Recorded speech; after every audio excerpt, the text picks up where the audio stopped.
Alors bonjour, bienvenue dans cette série de webinaires autour de la migration.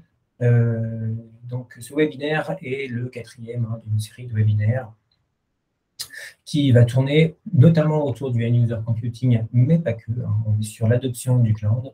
Je m'appelle Adrien Houlier, je suis consultant Devoteam Revolve. J'anime une équipe qui s'appelle Magnitude à Revolve et je suis en charge d'assurer le succès de l'adoption du cloud chez nos clients. Aujourd'hui, je suis avec Laurent de Nexity. Bonjour Laurent. Bonjour Adrien. Laurent, est-ce que tu peux te présenter succinctement? Donc, Laurent, je suis directeur des solutions business et des technologies chez Nexity. Nexity, nous sommes le premier opérateur global d'immobilier en France. Nous réalisons un chiffre d'affaires de 4,6 milliards. Nous avons 400 implantations en France et nous sommes 8 000 collaborateurs. Plus communément, moi, je m'occupe des études, de la production, de la direction technique, de l'équipe cyber aussi, de la data. Alors, si on revient aux prémices, vraiment, globalement, de ce qu'on a échangé, c'est 2018. Vous choisissez un fournisseur cloud américain. 2016, pardon. Globalement, pourquoi? Quelles étaient les attentes? Quels sont les enjeux? Et d'ailleurs, comment est-ce qu'on arrive à convaincre son COMEX de partir sur un fournisseur cloud américain? Alors, en 2016, on a pris une option de faire un virage à 180 degrés par rapport à des précédentes orientations qui étaient basées sur le fait d'avoir et de capitaliser sur 2 data centers en propre. En 2016, par rapport à un changement d'organisation, nous avons pris l'option de dire nous allons faire une migration globale sur un hyperscaler, cloud public, qui plus est AWS. Je reviendrai aussi là-dessus pourquoi nous avons fait ce choix. Les premières motivations, elles sont avant tout de partir du principe que nous devons nous concentrer sur les activités différenciantes à forte valeur ajoutée. Nous avions aussi un autre enjeu, c'était de réduire le risque technologique que nous avions sur ces 2 data centers, et qui plus est aussi de réduire la dette technologique que nous avions. Donc, c'est ce que nous avons fait en 2016. Comment convaincre? Je dirais que c'est avant tout une capacité à démontrer par la preuve. Sans preuve, il est difficile de convaincre qui plus est un COMEX. Donc, nous avons réalisé différentes expérimentations et qui plus est un projet emblématique qui s'appelle la solution Eugénie, notre solution de logement connecté. Et à travers cette instanciation sur le cloud public AWS, on a démontré très facilement tous les enjeux du cloud.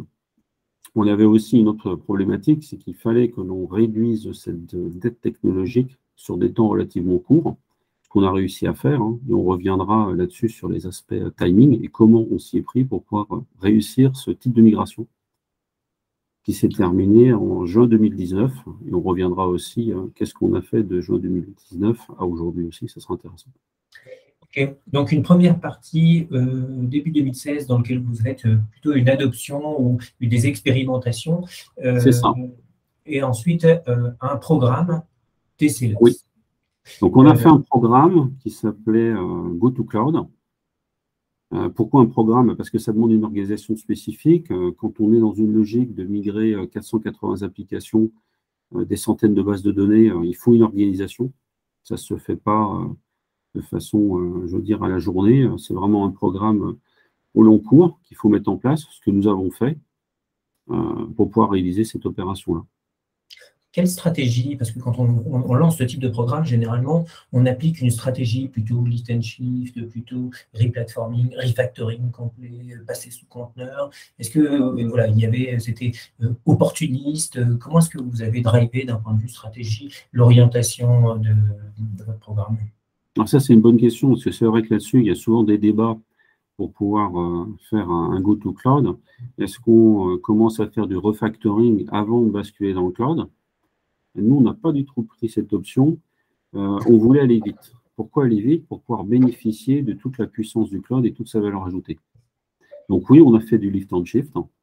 Ça nous a permis de faire une migration en 12 mois de 480 applis, 6 mois d'ingénierie. On reviendra là-dessus. Qu'est-ce qu'on fait en 6 mois d'ingénierie et 6 mois d'exécution? Ça, c'est important. Donc l'option, oui, lift and shift pour aller vite, pour pouvoir désendetter une partie de nos infrastructures, c'est clair que quand on fait de l'infrastructure as a service, on résorbe une partie de la dette, mais pas toute. Donc nous, déjà, l'urgence, c'était de résorber la dette matérielle, la dette réseau, la dette aussi au niveau des data centers. Et c'est vrai qu'on ne peut pas comparer une société avec ses propres data centers, qui n'est pas, en l'occurrence, son cœur de métier, l'IT, à des hyperscalers qui font ça au quotidien. Donc oui, on a fait du lift and shift, et après ce lift and shift, moi c'est ce que j'appelle ce lift and shift, c'est une transition vers le cloud avant de faire une transformation dans le cloud. Et moi je trouve que ça c'est un fait marquant. Et passé cette migration, nous avons fait un programme, on pourra revenir dessus, un programme de transformation. C'est clair que l'échelle de temps n'est plus la même. La migration c'est 12 mois, la transformation c'est 36 mois. Donc une échelle de temps qui n'a rien à voir. Et alors, sur cet aspect, qu'on définisse bien lift and shift, donc c'est avec de l'infrastructure as code, ça a été migré, sans infrastructure as code. Est-ce que l'industrialisation, ça avait été un prémisse qui avait été enclenché, ou au contraire, justement, pas d'industrialisation, pas d'infrastructure? L'industrialisation, c'est le mot d'ordre pour pouvoir réussir ce genre de migration. Alors, il y a deux choses. Il faut avoir une démarche, de ce qu'on a fait, une démarche itérative, avec une méthode agile, sous forme de sprint, des sprints de 2 semaines, où la vélocité va s'accroître au fur et à mesure et la courbe d'apprentissage monte. Par contre, il est clair que les 6 mois de préparation, ce sont 6 mois où on va définir ce qu'on appelle communément une landing zone, donc une structure d'accueil, sur lequel on va travailler les fondations. Les fondations, ça va être les sauvegardes, ça va être le DNS, etc., qui sont quand même des éléments clés. Et surtout dans les fondations, c'est comment on fait pour opérer cette migration que l'on a réussi à faire sans interruption de service. Nos utilisateurs n'ont strictement rien vu. Ce qu'ils ont par contre vu, c'est des temps de réponse sur certaines applications nettement améliorés. Ce qui peut paraître surprenant sans toucher le code. Bon, la seule différence, c'est qu'on se retrouve sur des infrastructures dites modernes, sur des infrastructures qui ont été extrêmement optimisées, et poser des applications sur ce type de service, forcément, dans certains cas de figure, ça apporte de l'oxygène assez vite. Et surtout, une fois qu'on a fait cette migration, on a une capacité de manœuvrer et de créer des environnements et d'avoir une meilleure souplesse que sur du on-prem, où si on avait pris l'option de refactorer avant, je pense qu'on serait peut-être encore en train de migrer. Donc ça, c'est important. Et pour ce faire, oui, c'est du 1 pour 1. Hormis avec toute la partie réseau, la partie DNS, c'est pas du 1 pour 1. Mais on a fait ça. Et une chose importante, pour pouvoir réussir ce genre de migration, on a surtout utilisé des outils additionnels, qui historiquement s'appelait Cloud Endure, qui s'appelle toujours Cloud Endure, mais qui a été racheté par AWS, et qui permet en fin de compte de faire de la copie de serveurs bloc à bloc. Et ça, c'est un point clé, parce que ça permet de continuer de faire du business avant de faire un cutover. Donc les utilisateurs ne voient rien, on fait le cutover, soit on le fait entre midi et 2, parce que l'application n'est pas critique, soit on le fait la nuit, et le lendemain matin, la personne et les utilisateurs ne voient strictement rien. Et ce genre de démarche que l'on a pris, elle est extrêmement sécurisante parce qu'on avait une capacité de rollback assez simple. Donc c'est ça qui est intéressant. Bon, puis pour tout vous dire, sur l'ensemble des applications migrées, on a failli faire un rollback, failli, mais on n'en a pas fait. Et on a pris des engagements vis-à-vis de notre direction générale un an et demi avant. On a tenu nos engagements. Courant juin 2019, nous sommes passés data centerless. Ça, c'est une certitude. Et c'est vrai que c'est un beau projet. C'est un projet, en fin de compte, aussi avant tout humain.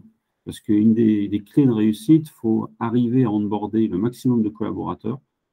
On pourrait supposer que c'est qu'un sujet technologique. Oui, il y a des sujets technologiques, il y a des sujets culturels, d'acculturation des équipes, ça c'est sûr. Après, on pourra revenir dessus. Ça va drainer des sujets organisationnels si on veut arriver à être plus agile sur la construction des solutions. Mais ça, on pourra aborder ça dans un deuxième temps. Oui, j'allais justement revenir un peu sur le fait, donc je comprends, hein, tu me dis 12 mois de projet Lift and Shift. Alors, est-ce que tu as eu la sensation que faire ces 12 mois de projet Lift and Shift et ensuite ces 36 mois plutôt de transformation, c'était un bon moyen de forcer l'adoption? Oui. Ou est-ce que je transgresse tes propos? Non, c'est un très bon moyen. Ça permet aussi à certaines équipes qui peuvent être dans le doute, qui peuvent être réticentes, de rapidement voir, en fin de compte, ce que ça veut dire de basculer les applications dans le cloud et tout de suite de tirer parti de ces technologies-là. Il faut savoir que pendant ces migrations, cette masse migration, qui a été possible à travers aussi une usine de masse migration, ce qu'on appelle une AMF, Application Migration Factory, qui a été faite en plusieurs étapes, qui s'est enrichie d'itération en itération pour arriver à la fin, c'est au mois de juin 2019, à avoir une vélocité incroyable. Il est vrai qu'on aurait même pu encore migrer plus d'applications une fois que cette usine allait en pleine charge. J'insiste aussi sur un point, ce n'est pas une équipe énorme que l'on avait, c'est une équipe de 6-8 personnes, qu'on appelle une core team. Bien entendu, après, on a les applicatifs qui doivent travailler, les business units concernés aussi avec cette équipe-là. Mais le mot d'ordre, c'est industrialisation, industrialisation, et en partant du principe que l'on fait du lift and shift, donc de la copie bloc à bloc, et ça fonctionne bien, avec quelques spécificités sur les bases de données que l'on a adressées. Et oui, le résultat est au rendez-vous, ça c'est une certitude. Tu évoquais le sujet d'infra as code. Dans ce genre de migration, on fait un peu d'infra as code, mais pas tant que ça. On va le faire sur la structure d'accueil, ce qu'on appelle la landing zone. Et après, l'infra as code, elle va se travailler dans la partie transformation. Et en parallèle de ce go-to-cloud, nous, la vente a continué et a continué chez Nexity. Donc, on a eu aussi des équipes qui ont construit des applications, des solutions cloud natives.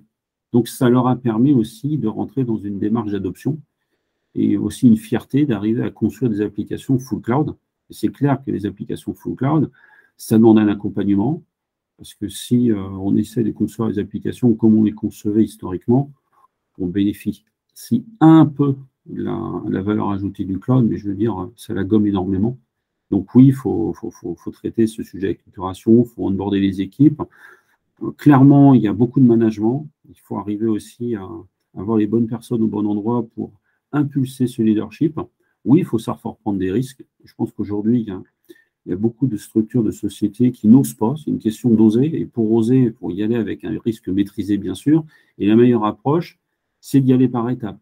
Commencer par une petite application, la migrer, se rendre compte que ça fonctionne bien, se rendre compte qu'on a peut-être quelques sujets à adresser, et progressivement, d'itération en itération, on va grandir, on va apprendre. Parce que oui, il y a une courbe d'apprentissage, et moi je résume toujours ça de la même façon, il faut tester, apprendre, tester, apprendre, tester, apprendre. Si on essaye de monter des cathédrales, ce n'est pas la peine, on y est encore 2 ans après. Ok. En fait, ce que je vois, donc l'objectif du programme, c'était quand même d'être data centerless. Ah oui, ça a été le premier objectif. Est-ce que vous y êtes vraiment arrivé? Est-ce que généralement, il reste toujours un petit data center dans un coin? Alors nous, il ne reste pas de data center parce qu'ils ont été reconditionnés. Par contre, on ne va pas se voiler la face, il nous reste 2 éléments qui ne sont pas cloudifiés, un qui est en cours. Le premier élément, c'est nos AS400 qui servent une partie du business bien précise. Donc ça, ils sont sur du cloud privé. Donc on les a passés sur un cloud privé. Ils étaient sur du on-premise assez traditionnel. Donc oui, on les a sécurisés. Et à côté de ça, on est en train de cloudifier notre téléphonie, à travers notamment Teams, mais pas que. C'est les 2 éléments qui nous restent. La S400, on leur a encore pas mal de temps. Mais le dernier élément qui nous reste, qui prend très très peu de place dans les data centers, c'est même pas de rack, c'est la téléphonie pour l'ensemble de nos collaborateurs, les 1000 collaborateurs. Mais bon, juin 2023, ça sera derrière nous, cette partie. Alors, est-ce que vous avez eu un sujet autour de la réversibilité? Alors ça, c'est aussi une question qui est souvent abordée. Oui, on met nos assets chez un hyperscaler. Quid si on veut partir? Moi, la réponse que je fais, elle est assez simple. Quand on arrive à migrer en 12 mois, je ne vois pas comment ce n'est pas possible de faire une réversibilité en 12 mois. Et aujourd'hui, c'est faisable. C'est quoi la réversibilité? C'est avant tout se concentrer sur la data, qui est le cœur du business, et sur la partie applicative et programmes. Donc pour moi, la réversibilité, elle est complètement faisable. Et je dirais qu'aujourd'hui, la réversibilité sur les nouvelles solutions que l'on développe, elle est encore plus rapide, puisque aujourd'hui, nous ne faisons quasiment plus de IaaS, infrastructure et services. On a grandi et on a grandi progressivement. On a fait de la plateforme as a service, on peut revenir là-dessus, notamment les migrations sur les bases de données managées. Mais aujourd'hui, quand le contexte et quand les cas d'usage s'y prêtent, on fait du serverless, donc des coûts très très faibles et surtout une capacité de réversibilité qui est très rapide, puisque le serverless, c'est de la base de données et du code, essentiellement. Donc je veux dire que ça soit sur un hyperscaler ou un autre, c'est pas une difficulté à transposer. Mais bon, il faut acquérir cette maturité, il ne faut pas se voiler la face, ça ne se fait pas en 3 mois. C'est toute cette acculturation qu'il faut faire avec une échelle de temps qui est liée, en fin de compte, à la capacité des collaborateurs à monter à bord. Alors, voilà, je vais prendre un peu sur le... parce que ma question aurait été, avec du recul, quel apprentissage tu as eu sur cette adoption du plan, desquels conseils tu donnerais aux auditeurs. Donc, moi, de ce que j'ai compris, tu as parlé globalement de cette approche en 2 temps, d'avoir une approche lift and shift et une approche ensuite transformation qui permet de montrer à l'ensemble des collaborateurs que ça marche, que ça produit de la valeur et les inciter à basculer sur le cloud. C'est un sujet humain, c'est le terme, qui du coup découle un sujet d'organisation. Oui. Il y a un sujet d'impulser le leadership, mais qui se traite en évoquant un risque qui était maîtrisé par l'itération. Voilà. Est-ce qu'il y a autre chose qui te vient en termes d'apprentissage, en termes de conseils à donner? Il y a d'autres éléments. Il faut arriver aussi à détecter, à travers certains collaborateurs, leur capacité à grandir plus vite que les autres. Moi, c'est ce que j'appelle les champions. Donc, on a identifié un ensemble de champions. On a créé une Cloud First Academy. Ça, c'est un truc, c'est génial. Tous les collaborateurs y participent. Moi, je n'ai pas besoin de les pousser pour participer à cette Cloud First Academy. C'est quoi la Cloud First Academy? C'est des formations en distanciel ou en présentiel. Donc là, spécifiquement sur AWS, puisque c'est notre plateforme de référence aujourd'hui. C'est la capacité à nos champions, il y a des personnes qui deviendront des champions, de pouvoir partager des éléments technologiques à travers des Tech and Learn. Donc tout ça, c'est de l'animation. Et ça, c'est au manager de gérer cette animation. Et ça fonctionne formidablement bien. Et cette Cloud First Academy, ça fait 2 ans qu'elle dure. Elle continue. Et c'est super. On a aussi fait en sorte que chaque business unit, ce qu'on appelle des business units, c'est des domaines ici, et à leur disposition une sandbox.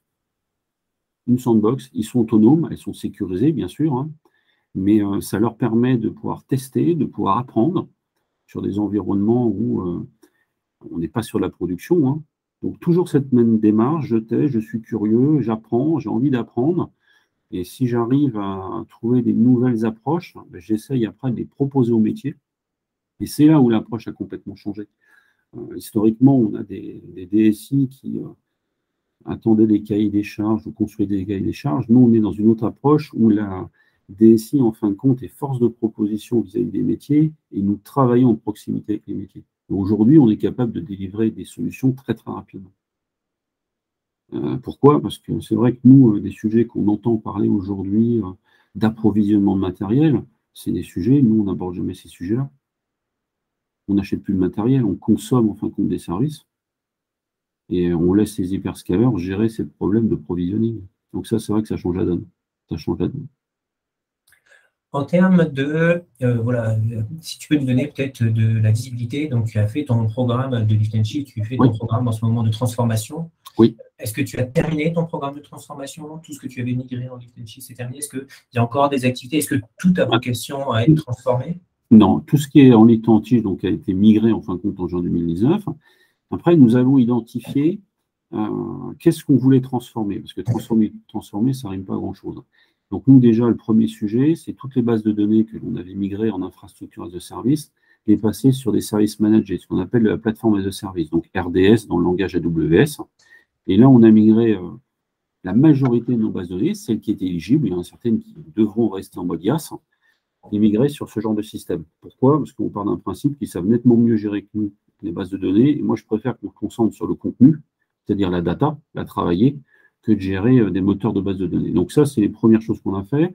On a aussi massivement migré sur des systèmes de fichiers managés aussi.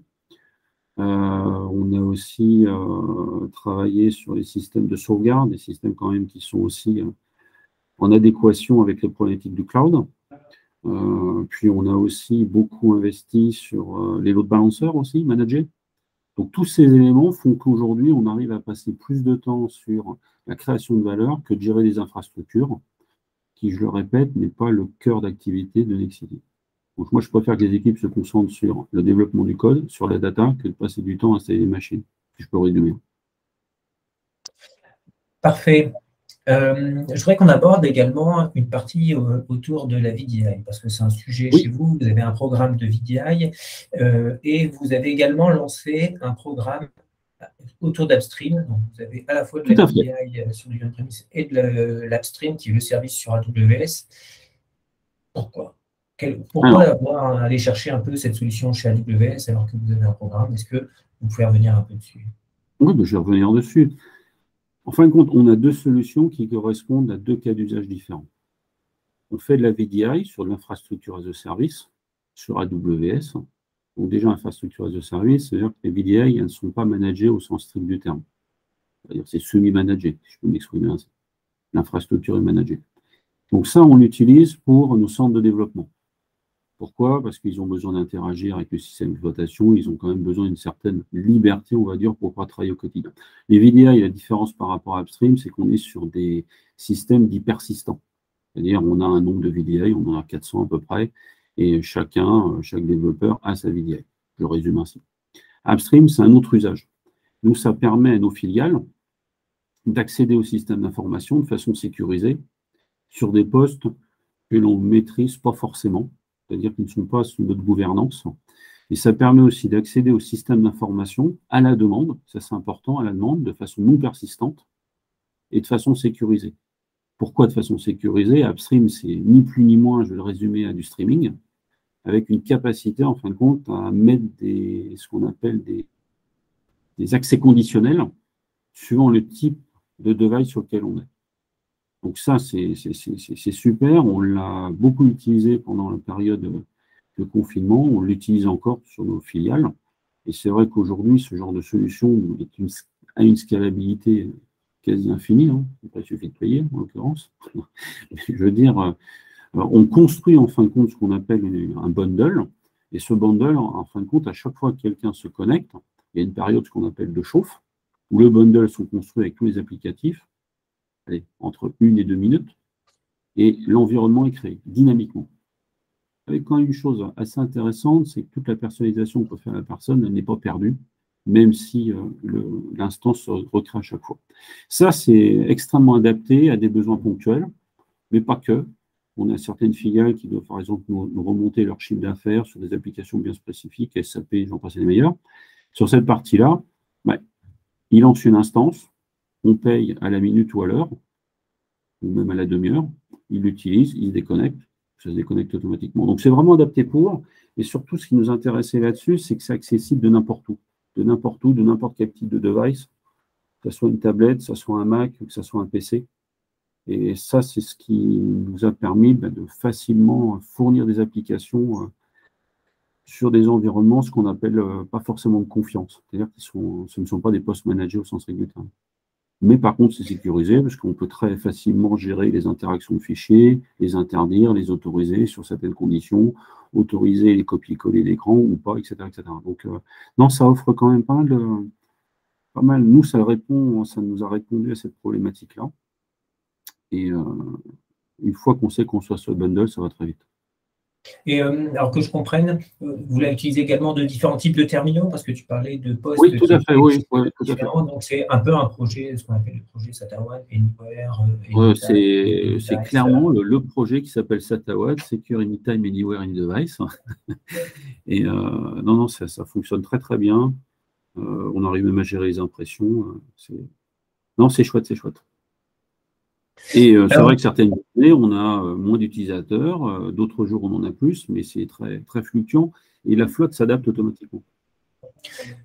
Et alors, justement, sur cette partie un peu VDI, vous avez une partie VDI qui est plutôt statique, hein, j'imagine. Oui, pour nos centres de développement. Upstream, qui est vraiment, pour le coup, assez dynamique. Je comprends qu'il y a eu beaucoup d'automatisation qui a été faite avec nos équipes sur cette partie-là. Est-ce que c'était quelque chose de long, complexe à mettre en œuvre, ou est-ce qu'au contraire, en fait, très rapidement, vous avez réussi à montrer de la valeur sur ces différents sujets? Je dirais quand on a les bonnes ressources avec les bonnes compétences, ça va vite.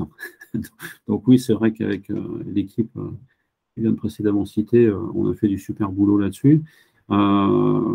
Il y a des maîtrises de base, hein. Il y a des bases à acquérir, à maîtriser, mais après, non, ça va relativement vite. Hein.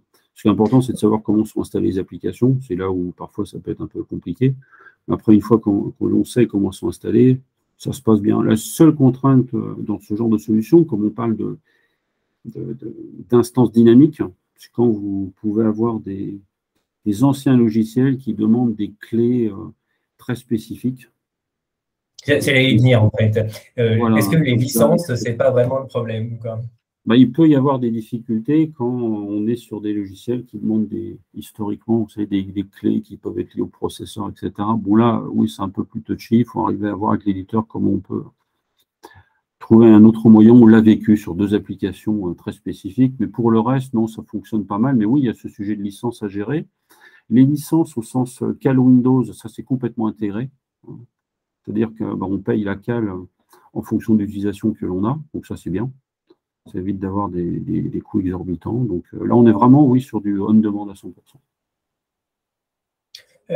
Bon, alors peut-être que c'est un peu tricky, mais est-ce que tu saurais me dire à peu près le temps moyen que les instances upstream sont démarrées? C'est un utilisateur moyen, il utilise combien de temps par mois ou par jour? C'est variable. Pour monter une instance, une fois qu'on lance en fin de compte l'URL upstream, c'est entre 1 et 2 minutes. C'est le temps de construction du bundle. Après, faut se connecter sur le bundle. Ça va relativement vite. Et on arrive dans un environnement où certaines personnes peuvent avoir 5, 10, 15, 20 applis, ça dépend, en fin de compte, ce que l'on met à disposition. Les temps de connexion sont très différents. On peut avoir des personnes qui vont accéder une demi-journée par semaine, on a des personnes qui vont s'y connecter de 9 h du matin à 17 h le soir. Donc c'est vrai que là-dessus, il y a un sujet de FinOps. Il faut quand même bien regarder, en fin de compte, comment on utilise. Mais aujourd'hui, c'est clair que si on avait mis l'équivalent de 1200 VDI, on n'aurait pas eu la même facture à la fin du mois, c'est clair. Parce qu'on n'est quand même pas dans la même approche. C'est pour ça que les 400 VDI, oui, on est sur des populations fixes bien précises. Et qui plus est, comme je l'ai dit, qui ont besoin quand même de pas mal interagir avec Windows. Là, sur le système upstream, c'est un OS managé. Donc, c'est-à-dire qu'il y a beaucoup d'éléments, on n'y a pas accès, c'est pas plus mal, c'est sécurisé. Donc, on ne peut pas faire. Il n'y a pas autant de liberté. Mais nous, on ne souhaite pas que les utilisateurs aient la liberté là-dessus. On préfère qu'ils se concentrent sur l'utilisation des applications que l'on met à disposition, ce qui nous permet d'avoir une solution vraiment sécurisée. Sécurisée au sens que les accès, c'est AWS qui les gère, le streaming, c'est AWS qui le gère. Donc, ça, on s'en soustrait complètement. Et nous, on se limite à monter ces bundles dits applicatifs.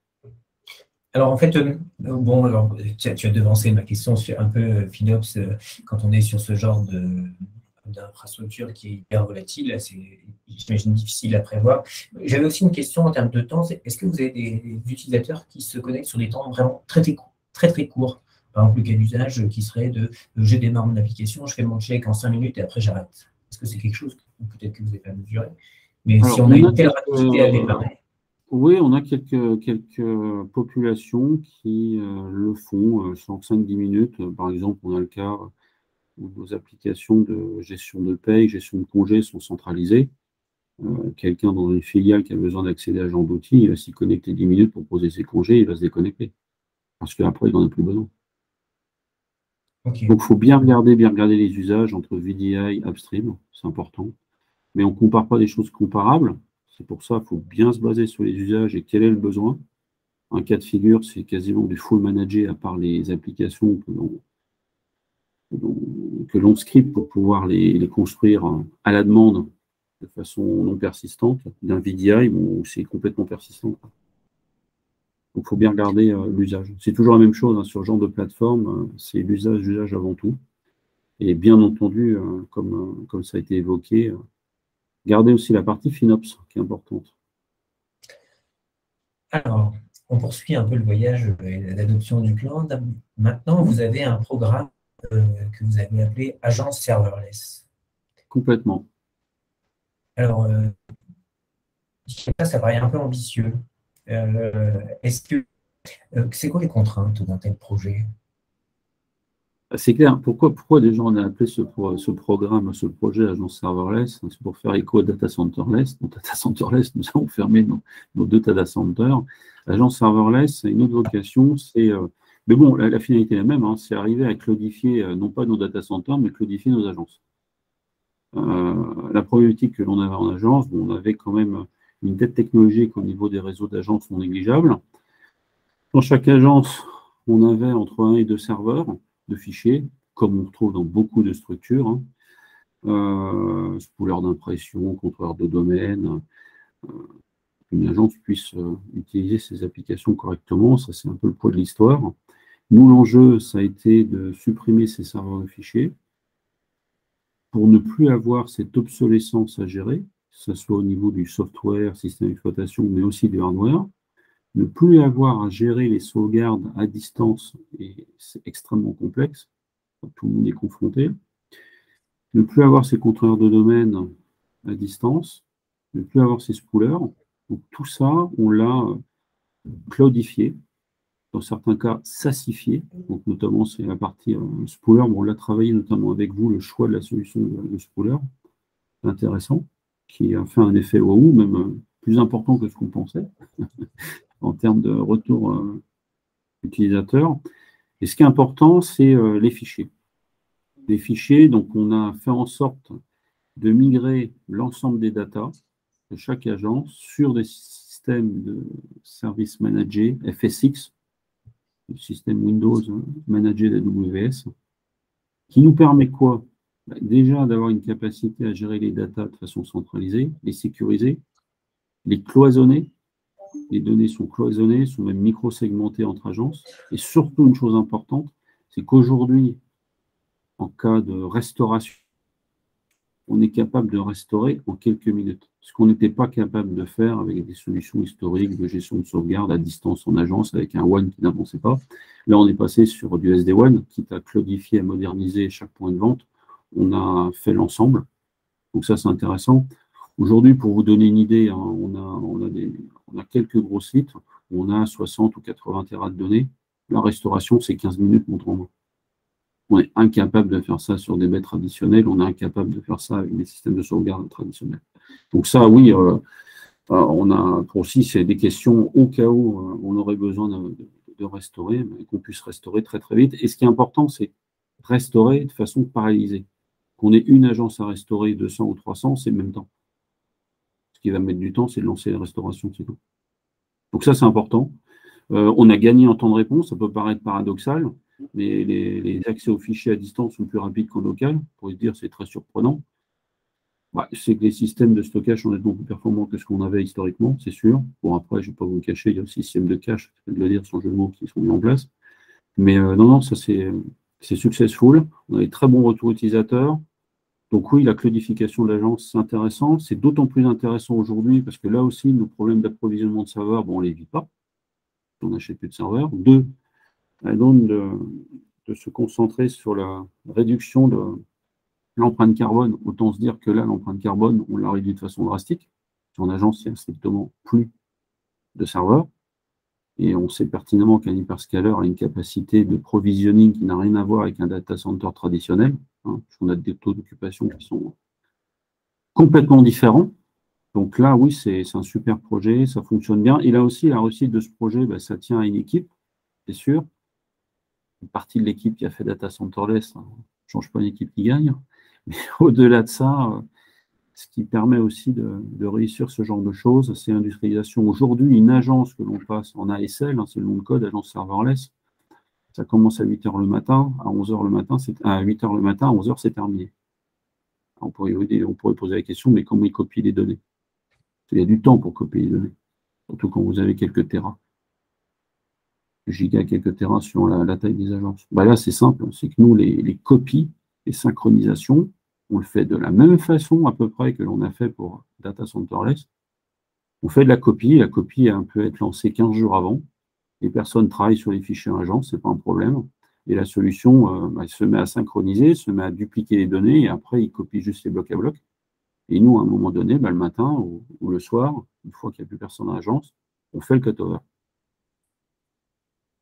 C'est ce qu'on a fait et ça marche formidablement bien. Et là, on est quand même sur des échelles de temps très courtes.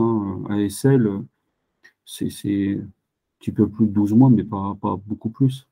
Il faut migrer des agences. Certaines semaines, on arrive à en faire 6 ou 8. Pour y arriver, il faut que ça soit complètement industrialisé. Si ce n'est pas industrialisé, c'est impossible. Et j'insiste, on migre le réseau WAN aussi, sur le SD-WAN. L'agence à peu près à migrer dans le programme. On est sur un trend de 280 sites. Et comme c'est un succès, on étend le périmètre à quelques filiales qui vont intégrer ce programme de migration, puisqu'ils ont les mêmes problématiques que nous. Donc, qu'on fasse 30 sites de plus ou 30 sites de moins, ce n'est pas trop la difficulté aujourd'hui. On les intègre et ça marche très bien. Est-ce qu'il y a quand même, d'un point de vue sécurité, donc je comprends que la sécurité entre agences est gérée notamment avec des filers qui sont sur des FSI différents. Il y a quand même pas mal de sujets de ransomware. Est-ce que c'est des sujets sur lesquels vous avez eu des soucis ou pas? Est-ce que c'est des sujets sur lesquels vous prévoyez on peut avoir les ransomware, c'est quelque chose qui est toujours d'actualité dans toutes les entreprises. Hein. Ce qui est important, c'est de pouvoir baisser le risque de ransomwareisation le plus possible. Donc ça, c'est ce qu'on fait comme beaucoup d'entreprises. Après, nous, ce qui nous intéresse aussi, c'est que le risque zéro n'existe pas, hein, ça je ne vais pas vous l'apprendre.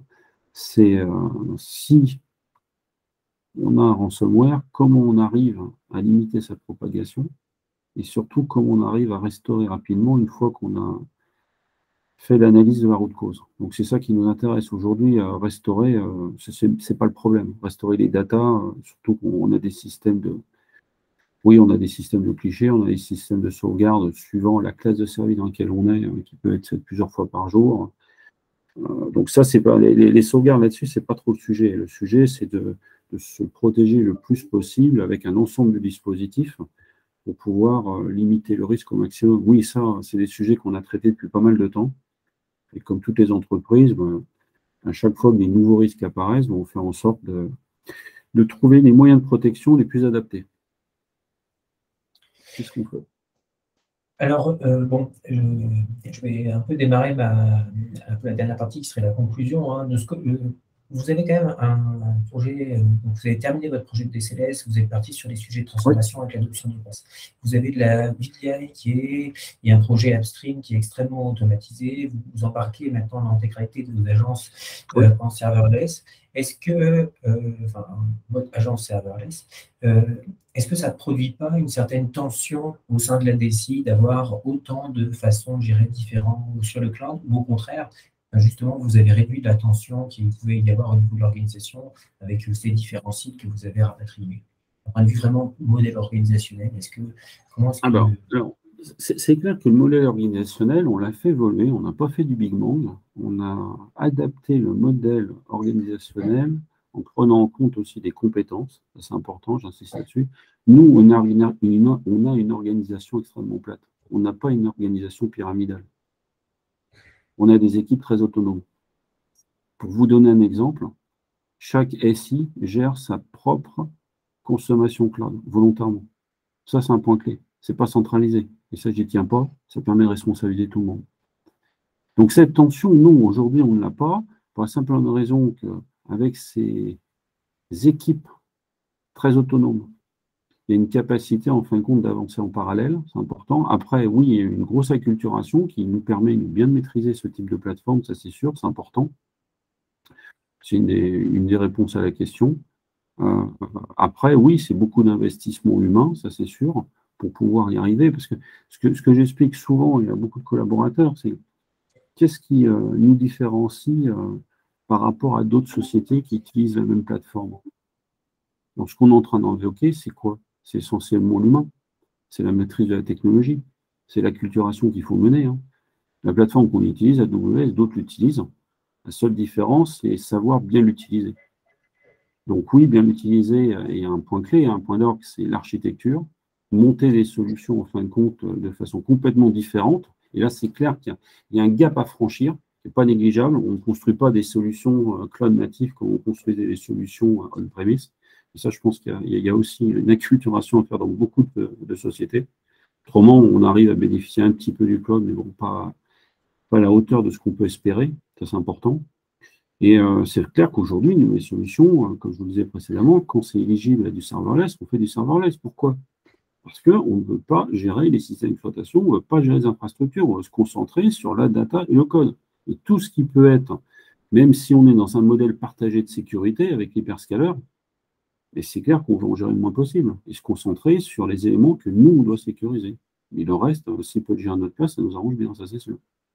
Alors, je comprends que l'acculturation, je vais revenir dessus, donc c'est parfait, ça me fait une très bonne Oui. notion, c'est un sujet clé, que Un sujet vos clé. techs ont été acculturés, Oui. formés. Est-ce Oui. que les populations, on va dire un peu moins tech, ou on va dire, typiquement, je pense au mid-management, ou alors je pense à vos RH, à vos achats, est-ce que c'est des personnes qui ont été sensibilisées? Est-ce que c'est des personnes qui ont pris le train en marche? Comment ça s'est passé pour Oui, de façon progressive, et on a une bonne illustration à travers la Cloud Force Academy, ce que je n'ai pas précisé tout à l'heure, elle ne se limite pas à la DSIN. La DSIN, c'est important ça, si on a. J'y tiens, moi j'appartiens à la direction des solutions et des innovations numériques. D'accord? On n'a plus de DSI au sens strict du terme. Ce terme, il n'existe pas chez nous. C'est important quand vous voyez ces 3 lettres et la signification, ces 4 lettres et la signification de ces 4 lettres, c'est important. Dedans, vous avez service, vous avez innovation numérique. Donc ça donne aussi un bon tempo sur le niveau de maturité qu'on a pu atteindre. Oui, dans la Cloud Force Academy, on a embarqué nos juristes, on a embarqué nos BPO, on a embarqué nos RH. Donc on a différents cursus de formation suivant, en fin de compte, la population visée. On va faire des formations sur le cloud vu d'un point de vue business, sur le cloud qu'on appelle cloud practitioner. On va avoir des formations très tech, mais des formations qui ne sont pas forcément extrêmement tech. Parce qu'à un moment donné, il faut à peu près parler la même langue pour pouvoir se comprendre. C'est ça qui est important. Et ça, Ok. oui, ça, honnêtement, on a bien réussi cette démarche-là. Elle est continue, elle est continuelle. Hein, ça ne s'arrête pas. Ça, c'est un travail de longue haleine, mais c'est ça qui est intéressant. J'avais une petite question autour du FinOps. On a pas mal discuté Oui. sur le fait que, mais je pense qu'on peut, c'est comme ça un sujet qui est assez clé qu'on peut revenir dessus. Oui. Vous avez quand même donc des services AWS qui sont différents, avec des consommations qui sont différentes et pas forcément linéaires. En plus, tu viens de nous expliquer que ce n'était pas forcément géré de manière globale, mais plutôt de manière locale au sein de vos différentes DSI. C'est les deux. C'est les deux. Et alors justement, est-ce que cette facture, elle ne doit pas commencer peut-être un petit peu à piquer? Est-ce que ce n'est pas de plus en plus difficile justement à projeter, à forecaster, à faire vos budgets? Comment est-ce que tu rassures tes métiers, ton COMEX sur le fait que ça va dans le bon sens et que ça coûte de moins en moins cher, donc ça apporte de plus en plus de valeur? Moi, j'ai un bon exemple récent. Là, on a fait un projet là, pour pouvoir faire de la captation là, sur des portails d'annonces, puisqu'on est en fin de compte, on est dans l'immobilier, comme j'avais pu le dire en introduction. Nous, ce qu'on arrive à démontrer, mais vraiment par A plus B, hein, c'est très très simple, hein, c'est juste une addition. Hein, c'est que quand on est sur des approches serverless, hein, les solutions, elles coûtent quasiment rien. Et ça, on a l'exemple, on a mis en place des solutions, on parle de quelques euros par mois. Donc ça, c'est top. À côté de ça, ce n'est pas la réponse complète à la question. Le FinOps, c'est extrêmement important. Même nous, maintenant, on ne parle même plus de FinOps, on parle de Green FinOps, volontairement. Parce que la partie green est importante et c'est la combinaison de tout ça qui fait qu'on arrive aussi à faire des réductions au niveau empreinte carbone et aussi au niveau des coûts. Après, le FinOps, comment on le gère? J'en ai pas parlé, mais on a monté un centre de compétences cloud. C'est quelques personnes qui sont des experts, qui, eux, vont contribuer avec les domaines SI, les BU, hein, que j'ai pu évoquer précédemment, les aider en fin de compte à optimiser. Parce que faire de l'optimisation, quand on est sur du FinOps, à vocation que technique, c'est pas très compliqué. Ça peut se gérer par quelques techs. Et la plupart du temps, le FinOps, il est intimement lié à l'application. Donc, c'est un centre de compétences cloud, plus les personnes qui gèrent les applicatifs métiers qui vont travailler ces parties-là. Alors, par contre, c'est clair qu'aujourd'hui, le FinOps, on va relativement loin. Et ça, c'est un travail continu que l'on gère. Entre je construis la solution, je la mets en production, je regarde réellement ce qu'elle consomme la plupart du temps. Comme d'habitude, on prend ceinture bretelle, donc on revoit la voilure. Ça, c'est souvent la démarche qui est prise. Puis après, derrière, on va aussi jusqu'à démarrer les environnements hors production à la demande. Nous, les environnements hors production, ils ne restent pas allumés pour les laisser allumer. Donc, on va assez loin. On va assez loin dans toute cette partie FinOps. Régulièrement, on se repose les bonnes questions, on optimise. C'est vrai que les modèles financiers sont redoutablement complexes. Mais une fois qu'on les maîtrise, il y a des optimisations et des gains assez phénoménaux. Tout en sachant qu'on ne peut pas comparer des data centers on-prem à des data centers hyperscalers. Je vous donne un exemple. On était historiquement sur 2 data centers. Là, nous, le nombre de data centers qu'on utilise, je ne suis même pas capable de le savoir. Et je sais qu'on est sur 3 régions, donc aussi bien Dublin, Paris, Francfort. Question de redondance, de sécurité et de duplication, notamment de sauvegarde. On ne peut pas comparer ce genre de choses à ce qu'on avait avant. Ça n'a rien à voir. Donc oui, on gravite sur 3 régions, sur 9 zones de disponibilité, voire même 10. Ça n'a strictement rien à voir l'approche. On est sur un autre socle technologique, ça c'est sûr. Ok, merci. Pour moi, voilà, on arrive à la fin un peu de cet échange. Je ne sais pas si tu as peut-être soit une dernière recommandation, soit un dernier sujet que tu souhaites aborder pour nos clients, même si je pense qu'on a pas mal fait le tour. Non, mais la seule recommandation pour ceux qui veulent se lancer dans une stratégie cloud, et je dirais qu'aujourd'hui, pour qu'une société reste compétitive, je ne vois pas d'autres alternatives. C'est déjà le point d'orgue. Et l'autre point, je dirais qu'à un moment donné, il faut oser. Il faut commencer par des petits projets. Il faut s'entraîner, il faut apprendre, il faut tester. Et c'est la seule façon d'y aller. Ça ne sert à rien d'essayer pendant des années de se poser la question on y va, on n'y va pas. Et la question aujourd'hui, c'est pas on y va, on n'y va pas. Il faut y aller, il n'y a pas le choix pour pouvoir rester compétitif sur la place. Mais qui plus est, il faut à un moment donné savoir prendre des risques, les bons risques, des risques mesurés, calculés. Et c'est ce qu'on a réussi à faire. Donc c'est vrai que je suis aussi content, Adrien, de pouvoir partager ce retour d'expérience en tant que tel et que d'autres puissent en bénéficier, ça c'est sûr. Merci beaucoup, Laurent. Merci à tous. Merci à tous en tout cas.